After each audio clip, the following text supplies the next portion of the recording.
Knee replacement surgery is a big deal, and it's a big decision. And in today's video, I'm going to try to summarize all of the information that I've shared to give you the ultimate guide to knee replacement surgery and the recovery.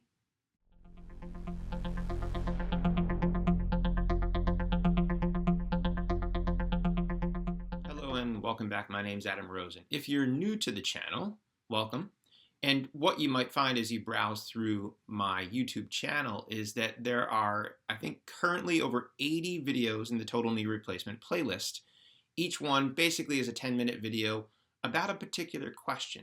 And sometimes it can be overwhelming for people to decide on where to start. So I decided to make this ultimate guide, which is basically a summary of all of the other videos. And this way you can go back piecemeal and watch things that you might have particular questions about. So if you haven't already subscribed, please take a moment, click the subscribe button. And if you enjoy content like this, click the thumbs up button. It really does help people like you find this information. So in today's video, I'm going to talk to you about how to understand what the surgery is, like what is a knee replacement and what you can expect, how you can prepare for the surgery, what things can you do before surgery to sort of optimize your chance of a good recovery after surgery, what to expect from the recovery as far as pain management, swelling control, physical therapy, and exercises, and what you should expect over the long haul. After you had knee replacement surgery and recover, what should you expect going forward? Okay, so what should you understand about knee replacement? Maybe you're considering it in the near future. So first of all, what I like to explain to patients is that a knee replacement is a resurfacing. We are resurfacing the end of your thigh bone, top of your shin bone, and back of your kneecap in most cases. So we're really kind of taking off only about 1% off of those bones. Your ligaments stay, your tendons stay, your muscles stay. But where the bone is and the cartilage meets, cartilage is about 3 millimeters, we're removing that 3 millimeters plus a few extra millimeters of bone and then capping those surfaces with metal and plastic to give you a new bearing surface. So sometimes people think we sort of chop out a huge chunk of your leg, and that's not the case. It's a resurfacing of the ends of your bone. Now, who should have knee replacement? Well, for the most part, you should have pain. And I always say that's for the most part, because some patients have a lot of symptoms, but they don't necessarily describe it as pain. They might have instability. This could be due to a deformity or due to some dysfunction within the knee joint itself because of the arthritis. They might have limited range of motion, but overall they should have a decreased quality of life. This is difficulty with daily activities such as exercise, using the stairs. I always tell my patients, like, if you are planning on taking the dog for a walk, but you have to go shopping at the big box store and you start to make concessions between the two because you can't do both in the same day, that's a significant decrease in your quality of life. But if you're not in pain and you don't have any deficits, you don't have a bad quality of life, it's very hard for us as surgeons to make you better with an operation. So you want to make sure that there's some things that we can improve upon with a total knee replacement surgery. And for almost all patients, you should fail conservative care. This would be weight loss if you're overweight, exercise and strengthening if you're weak, sometimes the use of oral medications or injections. Some patients find that braces can be helpful, but you should have at least tried some of these things to see if they can improve your symptoms and your function and quality of life before jumping into a big surgery. Now, there's two main differences between knee replacements. There's a partial knee replacement and a full, or what we call a total knee replacement. Now, partials typically replace a part of your knee. There are three main parts: the inside or medial compartment. This is the most common partial. Or the outside or lateral compartment. This is the least common partial. And the one in the middle is what we call the patellofemoral joint or patellofemoral arthroplasty. This is where your kneecap and your thigh bone glide. And this can be quite disabling for people that have this kind of arthritis. Getting off of a toilet, getting out of a chair, getting out of a car, going up and down stairs. So certain patients might be candidates for partial, but if you have arthritis in 2 or more compartments, you're usually a better candidate for a full or total knee replacement. Now again, the benefits of surgery are to improve pain and in some patients improve range of motion, but average knee replacements get 115 to 120 degrees of bend. So if you have 140, you need to be aware that you could, even after a successful knee replacement, lose range of motion. If you can only bend to 90 and there's lots of bone spurs, the odds are you're going to get more range of motion. But we want to be able to improve your quality of life. So if you're a high-end athlete exercising 7 days a week, it's pretty hard for us to make you better. But if you used to play golf 3 days a week and then you were walking the course and now you were taking a cart and now you were playing 1 day a week, there's a good chance that we can make you better, and that would make you a happy patient. You would feel that the outcome was successful. Now, there are risks. So with any surgery, obviously there are risks. The big risk that we worry about is infection. Luckily, that risk is quite low in the 1 to 2% category. Some people can develop a blood clot. This can occur either in your leg or your lung. Some people will lose blood and need a blood transfusion, but that risk is less than 1% nowadays. Now, there are other injuries that can occur during the procedure itself. This could be an injury to the bone, a fracture, injury to a ligament, injury to a nerve, or a blood vessel. All of those things can happen during surgery, but luckily are quite rare. And then long term, you can have issues with the implant. The implant can wear out. You can develop looseness or laxity. You can develop the bonding of the implant to the bone to break down, what we call loosening. So these are things that you should be aware of prior to proceeding with a total knee replacement surgery. Now, again, this is a big surgery, and there are things that you can do to prepare in advance for success after surgery. Now, one of the things that's been very helpful is this idea of what we call pre-hab or prehabilitation. And this can be done in a number of ways. You might be sent to formal physical therapy. You might, in certain cases, be set up with an app that gives you videos that you can do at home on your own. One of the things that I teach a lot of my patients, a simple exercise, is what's called the straight leg raise. And this is just simply lying on your back, one leg at a time, straightening it out, lifting it up and down. It strengthens the quad without loading the knee that you would get with exercises such as a squat or a lunge. And the stronger that muscle is before surgery, the better your recovery is after surgery. Some patients are lucky and have access to a stationary bike, and these are all exercises that help strengthen the muscles that support your knee that are going to aid you in the recovery after surgery. Now, the other important thing is nutrition, and this has become a new topic in our world because what we found is that nutritional supplements actually improve recovery.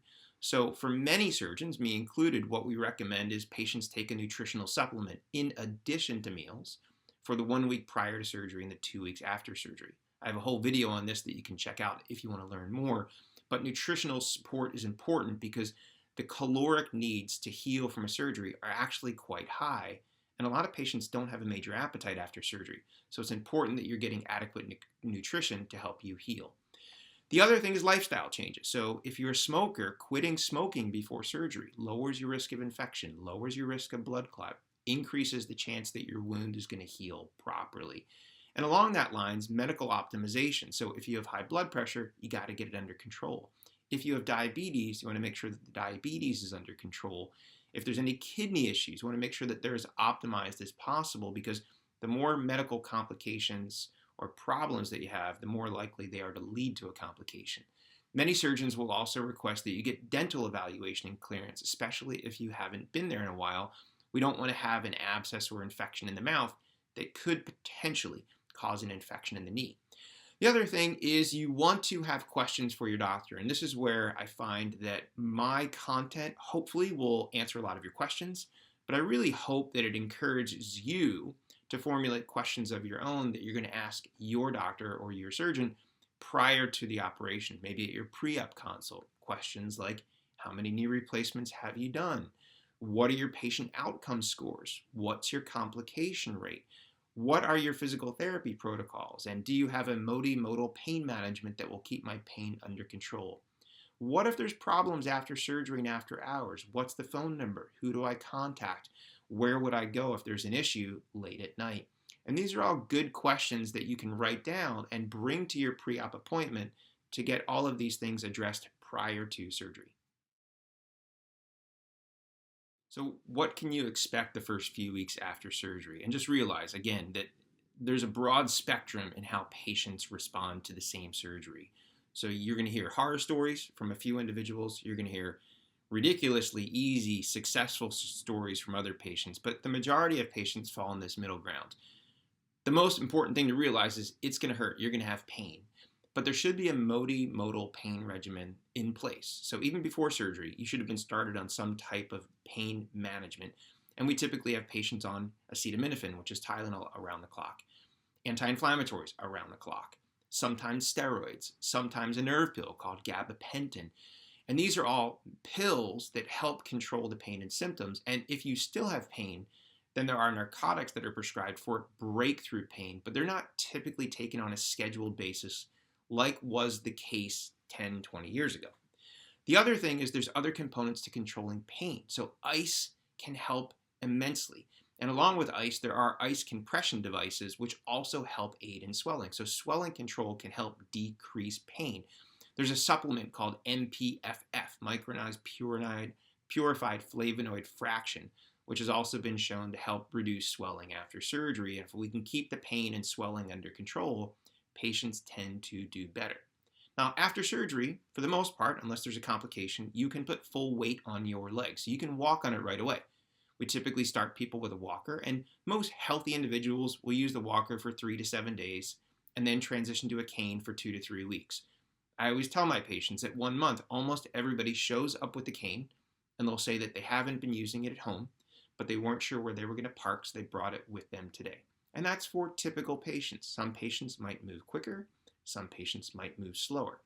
The other important thing to be aware of is that you're not sick. I always tell my patients that this is an orthopedic sports injury. Get up and walk it off. This is not go home and lay in bed. You are not ill. Laying in bed is going to increase your risk of a blood clot. It's going to increase your risk of stiffness, and it's going to delay your recovery. But it is important to get sleep. So sleep hygiene is really important. And if you're tired, because most people are, you can take a nap, but make sure that they're short naps.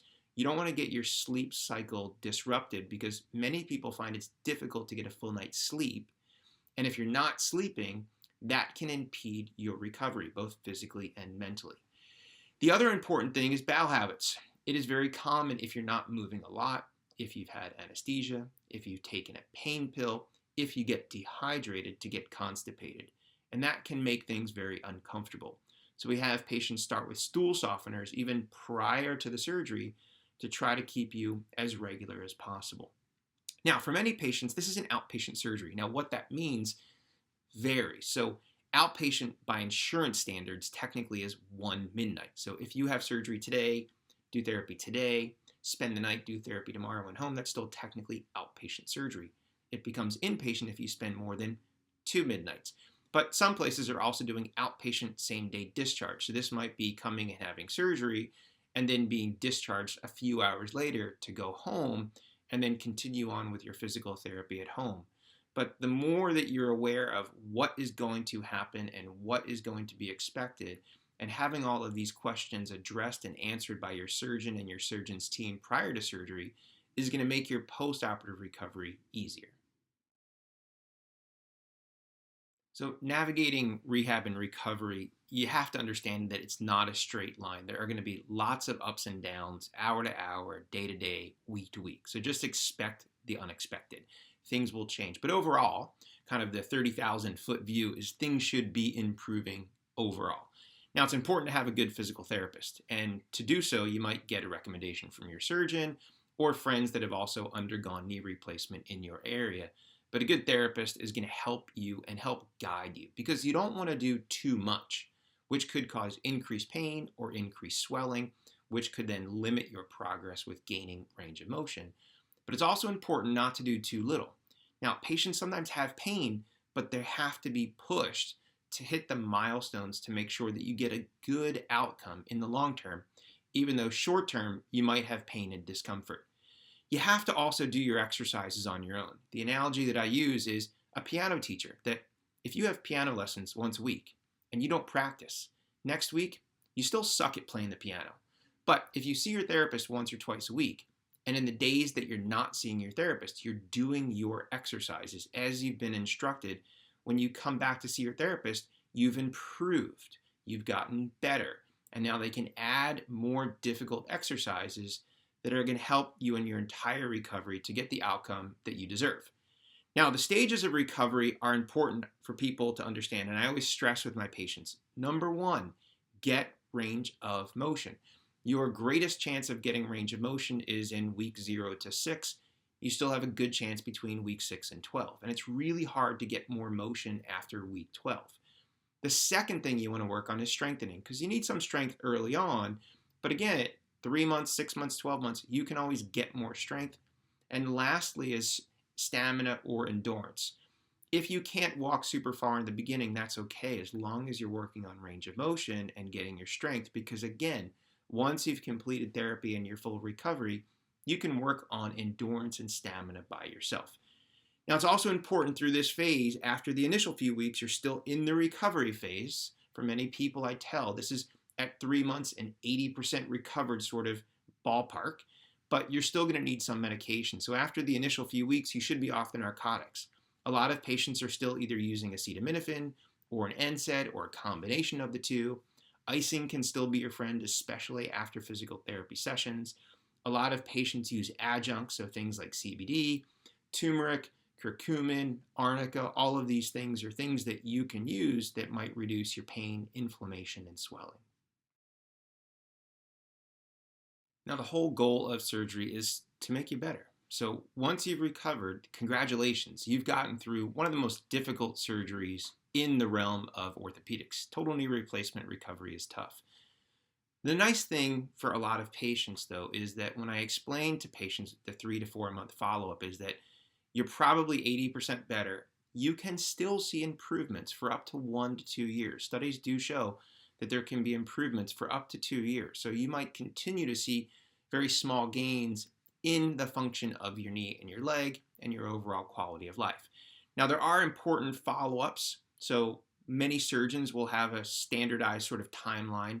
I, over the years, have seen patients at 1 month, at 4 months, at 1 year, and then every 5 years after that. And they're for routine checkups to make sure that the implant looks good on x-ray and that your function is still what we want it to be. You have to take good care of your knee. So we want you to be active. We want you to play and do things. But if you do get cuts or scrapes around your knee and implant, be sure to address them early on, treat them so you don't develop an infection. The goal of this surgery is you have to invest a lot of time and effort for the 3 months after surgery. And the good news is that the result is the long-term benefits for decades of an improved quality of life, a new outlook on life to get you back to the activities that you've wanted to do, that you've had difficulty doing because of your knee arthritis. So I hope this video has really answered most of the questions that you have. I really encourage you to look back through the Total Knee Replacement playlist, where you'll find individual videos that go into a much deeper depth of each individual issue, problem, question that you might have. And this, again, should better prepare you for knee replacement in the future. Thanks for watching. I'm Adam Rosen. Until next time, stay safe.